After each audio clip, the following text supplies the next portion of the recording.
बहुत समय पहले की बात है। एक गांव में एक लकड़हारा रहता था। वह अपनी आजीविका के लिए दिन भर जंगल से लकड़ी काटता था और रोज शाम को पास के एक बाजार में जाकर बेचता था।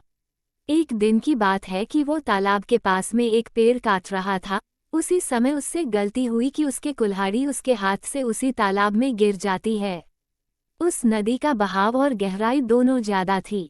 उस लकड़हारे ने अपनी कुल्हाड़ी को बहुत खोजा पर वह कामयाब ना हुआ। अतः वह हार मानकर नदी किनारे बैठ गया और रोने लगा।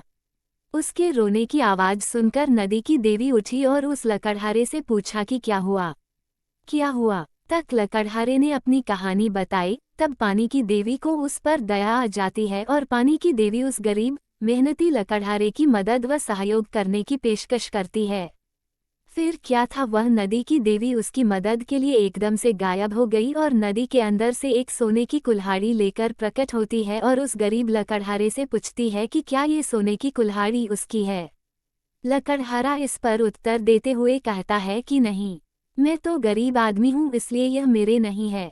तब फिर एक बार फिर नदी की देवी पानी के अंदर जाती है और इस बार चांदी की कुल्हाड़ी लेकर वापस लौटती है।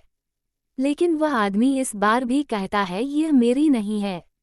इतने के बाद उस नदी की देवी एक बार फिर पानी में गायब हो जाती है और इस बार एक लोहे की कुल्हाड़ी लेकर वापस आती है। तभी वो गरीब लकड़हारा खुश होकर कहता है कि यह उसकी ही कुल्हाड़ी है।